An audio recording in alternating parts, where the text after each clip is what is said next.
All right, hey everyone, welcome to this video. So today what I really want to go through is the 5 Shopify site essentials to really get to 7 figures, but really to succeed in Ecom. And whilst everyone kind of knows that, you obviously need a website as a shop front for an Ecom business, not many really understand the impacts that it can actually have when you've got a poorly designed site. You can literally have the best product in the world and have a really crappy site and you won't sell a thing, right? So this is really crucial and something that we go through with our clients all the time, because often what happens is your website becomes something that's set and forget. Like you set it up at the beginning and then you just don't, touch it or review it until, you might have some other products that you just kind of upload, but it doesn't get as reviewed or assessed as often as it probably should. And I guess my first thing there would be, especially for your first, 3, 4, 5 years, you should be looking at your site basically every day to check in with the user interface, the user experience, to ensure that it's actually functioning the way that it should and it continues to be as easy to use as absolutely possible.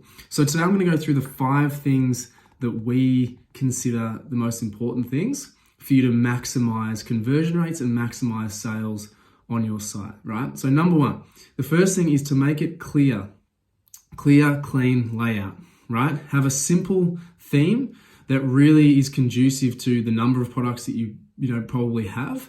For example, if you're only selling one product, your layout would be different to someone selling multiple across, males, females, collections, etc.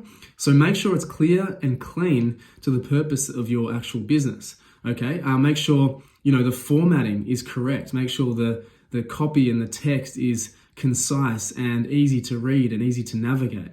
Right, this is kind of something that, as I say, people kind of take for granted, because they see their website and their product day in, day out. They kind of forget about the user experience and what people are seeing when they see it for the first time.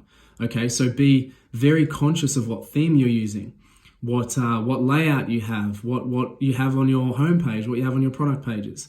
Okay, just make things as simple and clear and concise as possible to avoid any confusion or any overload on someone who's actually coming, to your website. All right. So that goes into point number 2 is photography. Your images are arguably the most important thing on your website.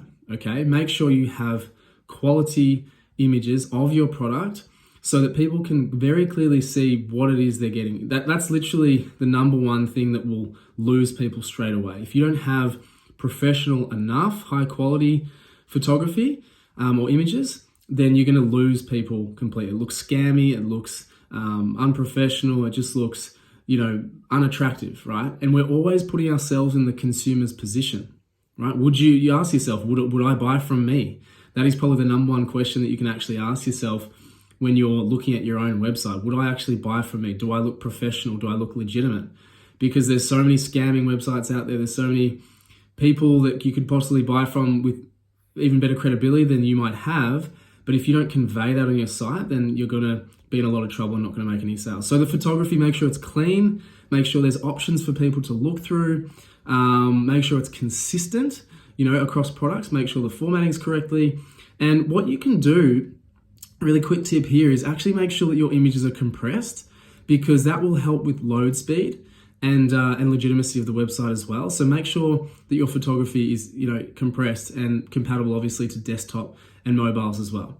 All right. So the third thing is your product pages. Again, make sure clean, concise, only the information that is necessary is displayed. Right. The information that may be like a nice to have, or if people want to have a look at, make sure, it's not in that first frame. Make sure they can scroll down on the page and have a look. So for example, specifications or how to use or how to clean or whatever your specifics of your actual product. This is where you can also put reviews. So really, really importantly to have reviews. Okay. So within that product page, again, have obviously clean, crisp images, very formatted correctly. You don't need 100 different images. You can have different angles, and some user-generated content often helps, especially with clothing and things like that, where you can show the fit and the specifications of the actual product. But make sure that these pages are seamless. Okay, so that people don't have to scroll down forever and read endless kind of content. It just kind of gets too much for people.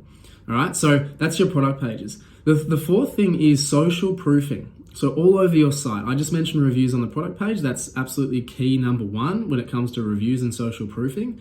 But you can obviously have website reviews, and you can also have user-generated content. So what a lot of people do within even their homepage, they have obviously like an Instagram section of, just like that uploads their live feeds.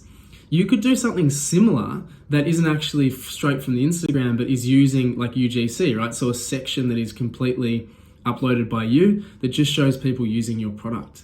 And that's perfect to give people that herd mentality, to give people that I want to be part of that mentality, to ensure that real people are buying your product and using them and loving them. Okay, so social proofing is massive when it comes to the conversion of the site, because it's like they don't have to ask the question if, oh gee, am I the only person purchasing this product? Okay, so that's perfect. Number 5 then is a functionality of your user interface and user experience, your UI and UX, and that's minimal clicks to purchase. This is something we prided ourselves off in the very beginning. We kind of joked around that we want people to almost trip over and purchase our product, and that sounds kind of a little bit dodgy in some way, but it's not actually the way it transpired. It's more take out the resistance of what people are going through so that they can get what they want to buy, right? Sign up, before they have to search all over the site, before they have to search against, competitors, before they have to do anything unnecessary and things get too hard. So minimize clicks to purchase. That will massively increase your conversion rate, because really, like when people get lost and stuck and confused, you've lost them completely. They'll go and jump on Instagram or Facebook or something like that because it gets too hard. They want to know that they can get your product basically instantaneously. If you look at something like Amazon, for example, literally you buy things by accident.